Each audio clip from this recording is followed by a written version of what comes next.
Good morning, everybody. Vlog here on the 15th, 14th, 15th October. And just got done with the Allenton event yesterday. It was a blast. Had a good time. Lots of new riders. Lots of good stuff happening. We hit the public trails on half the group. Then we went to the crawling trails. Then we had a bonfire and cookout afterward. Lots of food, lots of brats, hamburgers. People brought treats and snacks and sodas and stuff. So thanks everybody for chipping in and helping out. It was a good time. Then Regan and Connie hosted a bonfire at their place where Allenton, the 1869 homestead trails are. So that was a lot of fun. And then we had some of our members here made up some stickers and made some up for the homestead, and then they also had them for Camp Sinoa.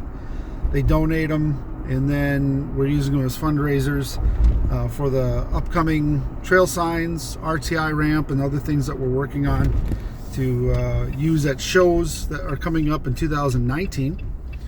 So it's been a very good season. Lots of new people joining. We have our fall color ride coming up, and we're going to do it through the Kettles, and we're going to do it down the Wisconsin River on all the public trails. So in this month, we'll hit all the public trails pretty much in one swoop, which is pretty cool. Just a fantastic amount of people. Great people, too. I mean, I can't get over the fact that there's just so many great people. Backing into the parking stall here. Getting ready for work. So it's just been a really great experience, and it's so good to see so many people being involved. We're going to be sending out some poker run sheets. So for the geo crawl for these fall crawls, they're more overlanding, level 1 to 3 trail, and then there's level 6 to 8 obstacles that are optional at things like the parking crawls and waypoints within the system. So there's still quite a bit of crawling that is optional. I'm putting together the poker run sheets right now, so you can scan the QR code right to that directory listing, write your review, post your pictures, and then that counts as signing your poker run sheet called the geo crawl. So it's a neat concept. People are grasping it. They're writing reviews in the directory, and the reviews are so helpful to all of the riders because it provides real-time feedback on a trail system. So if you go out and you hit a trail and it's like, oh wow, there's a lot of water on this trail, watch out, or there's a washout over here, may not be good to take this trail. We can use that information, or like I was on one of the trails yesterday and there was a down tree, root system came up. I mean, we had a lot of water and wind over the last 2 weeks. So I was able to send the GPS coordinates, and I'll be making a report for the Trail Ambassador program and sending that in to the land managers to make them aware of it so that they can put it on their docket and do what they do best, which is maintaining the trails. With the new folks, we went through what our plan is for the public trails. So what we're trying to do is create slow speed trails in conjunction with the access roads that are already in place. Not necessarily making new trails, but making slow speed trails on the side of what we already have access to. That may be an easier way to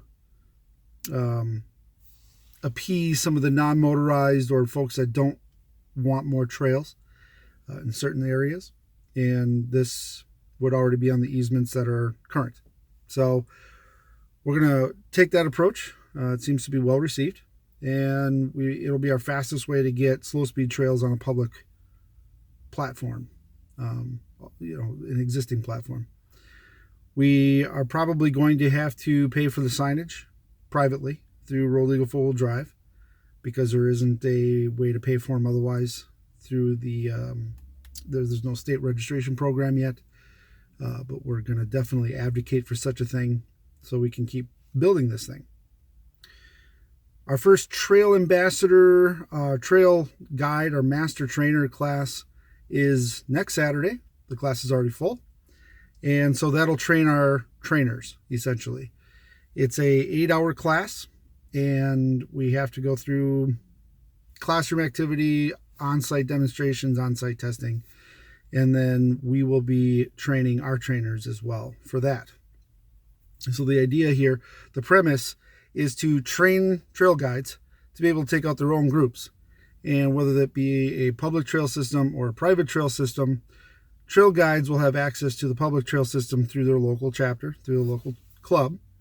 And depending on what the landowner agrees to, you'll be able to take out smaller groups. So that'll help us with getting more people involved, having 2 or 3 events on any given weekend, hopefully, and make it so that there's always something happening. And whether you are just starting out, you've never been trail riding before, or you're a longtime vet and you're only interested in crawling or mud or whatever type of trail you're interested in, or maybe you just want to go camping and overlanding, there should be something happening for everybody, and that's what we're trying to create. So lots of good stuff happening. Great October, really busy. Join us for one of the fall color crawls.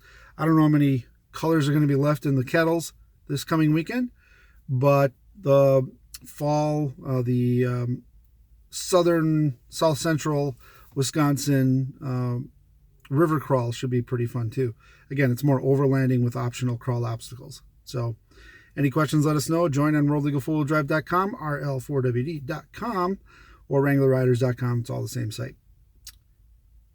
See you on the trails.